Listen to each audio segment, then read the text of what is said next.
Bonjour les scrap copines et les scrap copains, je vous montre cette petite vidéo pour vous montrer ma participation à un concours, j'espère que ça vous plaira. Je vous avais dit que j'essayais de participer au concours de mes abonnés, ou en tout cas quand je suis au courant de ces concours, et j'ai décidé de participer donc au concours de Lulu Scrap.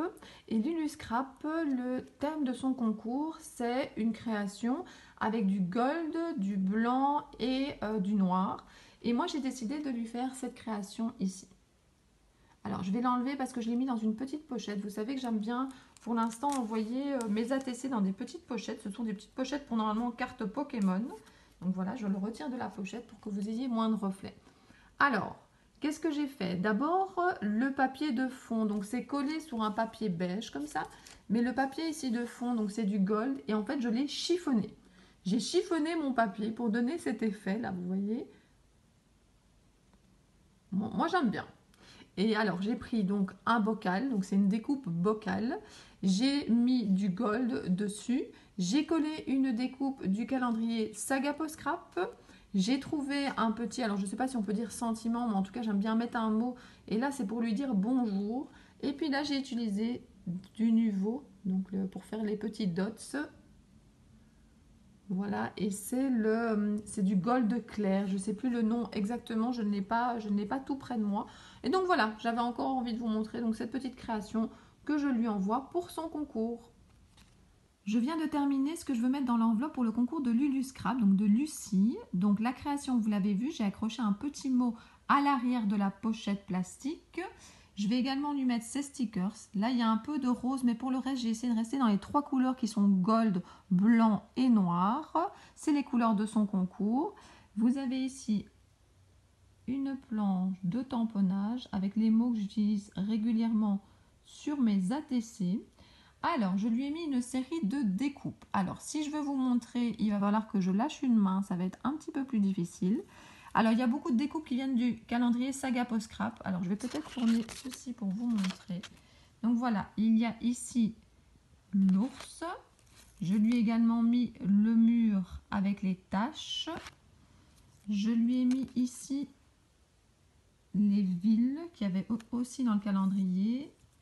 Ça, c'est également du calendrier. Les maisons, je vous les ai montrées plusieurs fois et je les ai notamment utilisées dans mon December Daily. J'avais fait un très simple December Daily, mais ça me plaisait comme ça. Il y a cette découpe qui est très sympa, mais je l'ai mis en deux fois parce que je pense que sur une création, ça peut être sympa de la mettre deux fois. Alors, je vais un petit peu reculer ça pour que vous ayez toujours un fond blanc. Ceci, c'est Saga Post Scrap, mais ce n'était pas dans le calendrier de l'Avent. J'ai également mis un fait main. Je ne sais plus d'où il vient, mais en tout cas, je trouve qu'il est très très joli. Alors, la petite plume aussi du calendrier. Pour l'instant, c'est beaucoup des découpes du calendrier que j'envoie pour en faire profiter le plus de monde possible. La petite poupée. Alors, ici, la licorne, c'était également du calendrier. Regardez. La tasse. Alors là, sur le fond blanc, par contre, ça va être moins pratique. Avec les petits sapins et la nuit étoilée, j'adore cette tasse. Alors, ça, c'est un petit renard que je vous avais montré. Je l'ai fait en gold, que je vous avais montré. Donc, je l'avais acheté au Créatelier Caracol.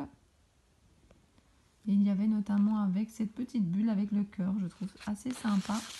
Et puis, alors, je lui ai mis ici des ampoules. Ça, c'est Saga Post Scrap, mais c'était pas dans le calendrier de l'Avent, c'était un kit que j'avais acheté au salon. Et je pense que quelque part, en tout cas, je ne sais plus, ah voilà, elle est ici. Ça, c'est l'ampoule qu'il y avait dans le calendrier. Donc comme ça, elle aura les quatre.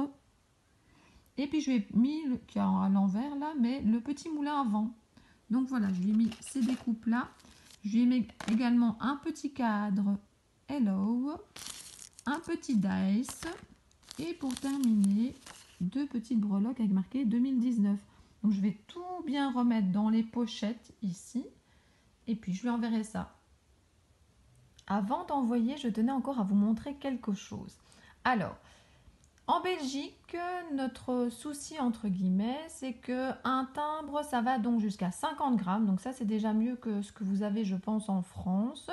Mais par contre, on ne peut pas dépasser en hauteur 0,5 cm. Donc un demi-centimètre. Un demi-centimètre, c'est vraiment pas beaucoup. Et dès qu'on dépasse un demi-centimètre, on n'est plus dans un envoi standard.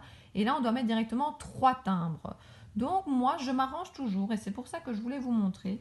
Je m'arrange toujours pour faire quelque chose d'assez plat et de tout bien attaché. Donc vous avez eu, donc ça c'était, j'ai toujours des tamponnages justement pour pouvoir tout accrocher. Et j'accroche avec du papier collant repositionnable, très important pour ne pas abîmer les cadeaux que j'envoie aux scrap copines. Alors ce que je fais aussi souvent, comme ça vous avez un petit peu de mon organisation, c'est que quand je prépare donc des courriers, ben, je mets comme ça au crayon à l'intérieur de l'enveloppe et je mets au fur et à mesure parce que par exemple j'ai passé beaucoup de temps à faire des découpes ce week-end et donc ben voilà, j'ai mis au fur et à mesure dans les différentes enveloppes, même s'il n'y a pas encore l'adresse devant, ben voilà, il y a déjà au crayon. Donc voilà, j'ai attaché, vous voyez, cette création, j'ai mis les stickers derrière, j'ai fait des petits sachets avec les découpes que j'ai également collé avec du papier collant repositionnable, le petit dice aussi. Ce qui fait, bon, le but n'est pas trop de secouer non plus, mais voilà, tout est bien attaché. Je vais mettre ça bien à plat pardon, dans l'enveloppe afin justement que ça ne dépasse pas les 0,5 cm. Je fais ça parce que bon, une enveloppe de temps en temps où je mets plusieurs timbres, c'est pas un souci. Mais si je veux faire souvent plaisir, si je veux participer à beaucoup de concours, si je veux pouvoir finalement envoyer donc beaucoup de courriers, ben, il faut que je fasse attention à mon budget et donc à ça. Et voilà, je pense que ça marche assez bien. Je ne savais pas ça avant. Donc avant, moi, je mettais un peu les découpes n'importe comment dans l'enveloppe. Et puis ça dépassait vite. Alors les 50 cm, les 50 cm, non, 50 cm, c'est beaucoup. Non, les 1 demi-centimètre. Et voilà, et en plus, ça bougeait dans l'enveloppe. Donc parfois, quand ça passait dans la machine, ben justement, ça bloquait. Donc voilà, tout bien mettre à plat ici, dans des sachets, je pense que c'est la meilleure solution.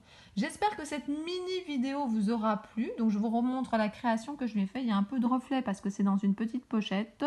Moi je l'aime bien, voilà, on n'avait pas beaucoup d'indices, hein, c'était simplement gold, noir et blanc.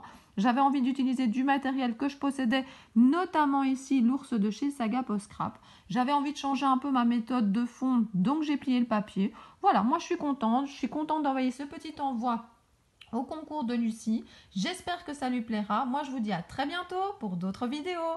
Bisous bisous.